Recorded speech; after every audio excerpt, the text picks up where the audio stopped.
আসসালামু আলাইকুম। তুমি কি ক্লাস 8 এর স্টুডেন্ট? অ্যান্ড এখন থেকেই বুয়েট, ঢাবি কিংবা মেডিকেল ভর্তি পরীক্ষার প্রিপারেশন নেওয়া শুরু করতে চাচ্ছ?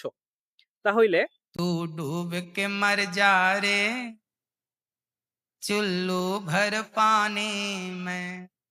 কিন্তু তোমার টার্গেট যদি হয়ে থাকে আপাতত অষ্টম শ্রেণীর গণিত এবং বিজ্ঞান বিষয়ের সম্পূর্ণ সিলেবাস কনসেপচুয়ালি ক্লিয়ার করা, যাতে ফাইনালে বা বৃত্তি পরীক্ষায় প্রশ্ন দেখার পর তোমার নয় বরং প্রশ্নের আত্মা কেঁপে উঠবে, এরকম একটা প্রিপারেশন ডেভেলপ করা অ্যান্ড ফাইনালে খুব ভালো একটা রেজাল্ট করে পাশের বাসার আন্টির মুখ বন্ধ করে দেওয়া, তাহলে তুমি কমেন্ট বক্সে দেওয়া কোর্সটা চেক করতে পারো। কোর্সে যা যা থাকতেছে তা তুমি এখন স্ক্রিনে স্বল্প পরিসরে দেখতে পারতেছো।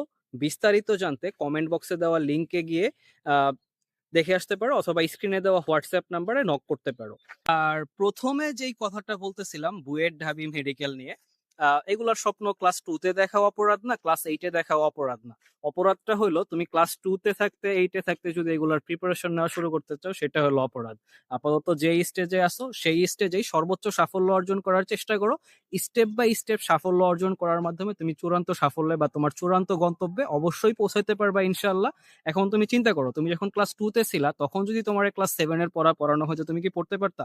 অবভিয়াসলি না। বুয়েট, ঢাবি, মেডিকেল এদের যে সার্কুলার থাকে সেখানে উল্লেখ করা থাকে সিলেবাস হলো ইন্টারমিডিয়েটের সিলেবাস, ওকে, ক্লাস 8 এর সিলেবাস উল্লেখ করা থাকে না। এখন তোমার আগে 8 পাস করে 9 এ উঠতে হবে বা 8 এ ভালো রেজাল্ট করে 9 এ উঠতে হবে, তারপর 9 10 পাস করে কলেজে গিয়ে ভালো রেজাল্ট করে ভর্তি পরীক্ষা দিয়ে তারপরে হলো বুয়েট, ঢাবি, মেডিকেল এগুলোর চিন্তা। ঠিক আছে? এখন তোমার এইসব নিয়ে আকাশ কুসুম চিন্তা করার কোনো মানেই হয় না। যে স্টেজে আসো সেই স্টেজে সর্বোচ্চ ভালো রেজাল্ট অর্জন করার চেষ্টা করো। Best of luck. আসসালামু আলাইকুম।